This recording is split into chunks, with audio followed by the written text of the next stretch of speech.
Olá, na videoaula de hoje a gente vai falar sobre caligrafia técnica e sobre a folha técnica. E a gente vai discutir um pouquinho sobre os principais padrões e o que a gente tem que estar considerando quando a gente faz a utilização dessas duas ferramentas, que são a caligrafia e a folha. Primeiramente, a caligrafia técnica ela nada mais é do que um conjunto de normas e padrões que estabelecem como que a escrita manual ou por instrumento ela vai ser executada. Essas normas foram produzidas com o objetivo de garantir a legibilidade, que é a facilidade com a qual eu consigo ler a informação contida no meu texto, e a consistência, que é justamente você ter uma padronização na maneira como o seu texto está sendo produzido. Isso é muito importante porque ao você definir um padrão, você estabelece uma linguagem constante e única. Né? Então isso facilita para quem está visualizando o desenho que está sendo produzido. Dentro do desenho técnico, a gente também vai ter uma normatização para orientar como que as linhas devem ser produzidas. A gente tem a linha contínua larga, que ela vai estar sendo utilizada para representar arestas visíveis do meu objeto. Eu tenho a linha contínua estreita, que vai estar sendo utilizada em interseções imaginárias, como é o exemplo aqui. Vai estar sendo utilizada em linhas de cotas, aqui ó. Vai estar utilizada em linhas auxiliares, no caso aqui, que indicam onde que a cota, onde que a minha dimensão está começando. Em achuras, que são esses padrões de preenchimentos que a gente tem dentro do desenho. Contornos de seções rebatidas, ou seja, aqui ó,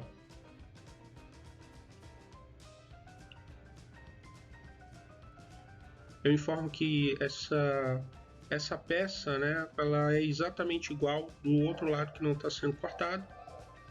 E linhas de centro curtas, né, ou seja, essa linha aqui ela está indicando o centro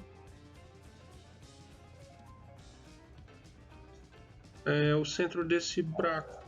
O tipo de linha que eu uso no meu desenho, ela ilustra de forma muito precisa algumas informações que vão estar auxiliando no entendimento do desenho que eu estou entregando, que eu estou produzindo. A gente ainda tem outros tipos de linhas contínuas. A gente tem a contínua estreita à mão livre, que ela vai servir para indicar corte parcial, tá? Nesse tipo de representação, ele é comum quando a gente tem uma peça que é grande, né? E eu tenho um trecho que ele é repetido. Né? Então, essa linha aqui ela é reta até chegar nesse ponto aqui. Então, às vezes, para economizar e para reduzir o meu trabalho, a gente desenhava o desenho, ou a gente realizava, né, a reprodução do desenho de forma com esses cortes parciais. Né? Então, é como se a gente diminuísse o tamanho da peça e representasse apenas aquilo que fosse essencialmente importante. Ela pode aparecer dessa maneira, ou ela pode aparecer ainda com esse formato de zigue-zague. Então, nas duas situações, eu estou indicando uma interrupção, né, ou um corte parcial no meu desenho. A gente ainda tem a linha tracejada, que também ela vai aparecer tanto quanto ela vai aparecer larga e estreita, tá? A linha tracejada de forma bem...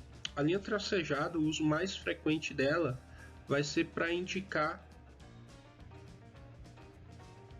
elementos ou arestas invisíveis do meu desenho. Né? Então eu tenho esse elemento aqui que sobe, só que ele está escondido, né? Estaria escondido dentro dessa peça. Né? Então eu estou mostrando aqui uma parte interna do meu objeto. Então essa aresta, né, que é a continuação, né, dessa peça, né, dessa espessura, ela está sendo representada de maneira tracejada. Eu tenho traço e ponto estreito, né, onde eu tenho linhas posso estar utilizando para fazer linhas de centro. né? Ou seja, nesse trecho aqui, por exemplo,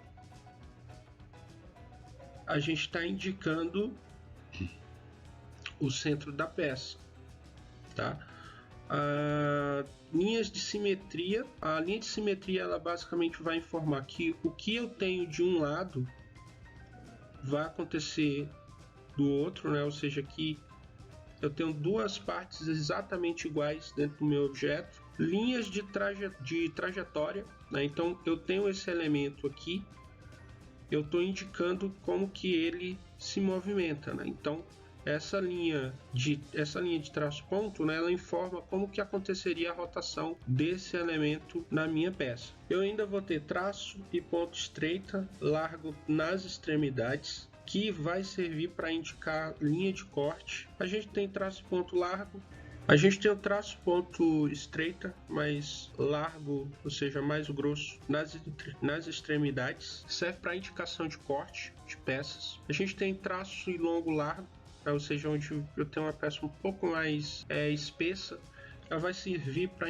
indicar contornos especiais. Então, se eu quiser informar que eu tenho um tipo diferente de material ou acabamento na minha peça. Traço dois pontos estreitas, ela vai servir para indicar contornos de peças adjacentes, né? Ou seja, eu tenho uma peça próxima ao objeto que eu estou desenhando. Limite de peças móveis, ou seja, até onde aquela peça ela pode se movimentar, né? Ou seja, a área de atuação daquela peça. Linhas de centro de gravidade, cantos de conformação e detalhes situados antes do plano de corte, né? Então, de uma maneira geral, esses seriam os principais tipos de linha. É importante o conhecimento deles, justamente que a gente possa estar passando a informação adequada dentro dos nossos desenhos. Outro elemento que é padronizado, né, pela norma são as folhas de desenho técnico, tá?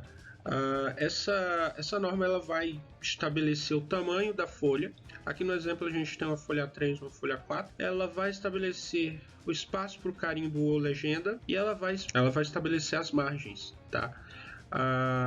As margens elas são definidas justamente para estabelecer uma área de desenho afastada da borda da minha folha, de modo que eu possa realizar o desenho do meu objeto sem que ele extravase, né, a folha do papel.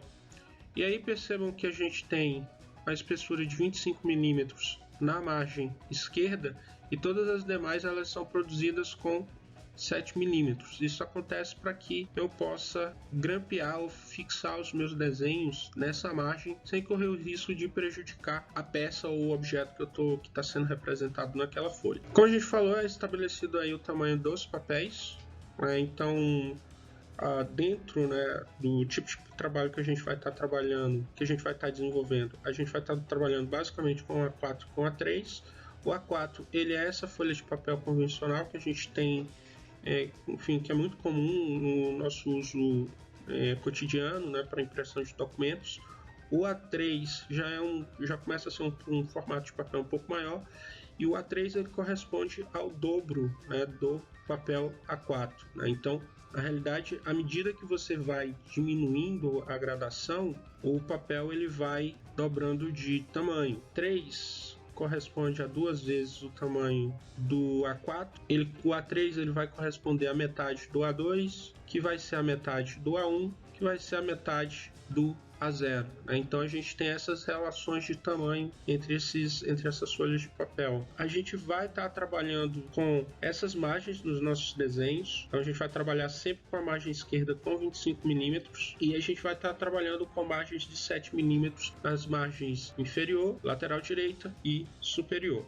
Aqui a gente tem uma ilustração que demonstra essa relação de tamanho entre as folhas de papel. É aquilo que a gente tinha falado, que o tamanho A0 ele corresponde ao dobro do tamanho A1, que vai corresponder ao dobro do tamanho A2, que vai corresponder ao dobro do tamanho A3, que vai corresponder ao tamanho do A4 e assim sucessivamente. Então, esses são os formatos padronizados que são estabelecidos pelas normas de desenho técnico, né? Como a gente mencionou, a gente vai estar trabalhando basicamente com o tamanho A4 e com o tamanho A3. Todos os desenhos que vocês estiverem produzindo na disciplina devem ser padronizados, vocês devem seguir a letra técnica, devem estar utilizando alguns dos formatos padrões que a gente, de papel que a gente está adotando, A4 ou A3, e devem estar utilizando a anotação de linhas de maneira correta. Um outro aspecto que a gente não chegou a comentar, que a gente vai falar agora, é sobre o carimbo. O carimbo ele nada mais é do que a parte da prancha do desenho de vocês, onde vocês vão trazer informações de identificação. Vocês vão colocar, por exemplo,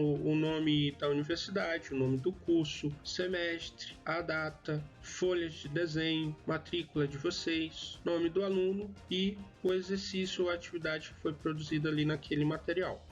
A gente traz aqui alguns exemplos que vocês podem estar utilizando como referência para a produção do carimbo de vocês. Tá? A gente tem um padrão da disciplina que a gente vai disponibilizar. Além, né, do carimbo, outra coisa que é importante ter um certo entendimento em relação às escalas. As escalas elas nada mais são do que uma relação de proporção que permite reduzir ou ampliar a representação gráfica dos meus projetos, de modo que eu possa representar nos tamanhos de papel que a gente tem disponibilizado. Uma forma da gente compreender isso é se a gente pensar em uma edificação. Eu não posso desenhar um edifício com os mesmos tamanhos que ele possui dentro de uma folha de papel. Para que a gente consiga desenhar e representar uma edificação, a gente utiliza uma escala de redução, de modo que o meu desenho ele vai ser reduzido, mas eu não vou perder a relação de proporção das medidas que o meu objeto real ele possui. Eu vou ter 3 tipos de escala. Vou ter a escala natural, eu vou ter a escala de redução e a escala de ampliação. Quando a gente fala de escala, é importante a gente perceber, a gente sempre vai ter um objeto no mundo real, por exemplo, um prédio, né, um edifício, e eu vou ter esse objeto representado, ou desenhado numa folha de papel, né, ou seja, representado por meio de um desenho. Então o que acontece? Quando a gente fala em escala natural, eu estou falando que o meu objeto real, ele tem as mesmas medidas do meu objeto desenhado ou representado, tá? Ou seja, se eu for representar ou se eu for desenhar um lápis, eu posso representar ele numa folha 4 com o mesmo tamanho que ele possui no mundo real.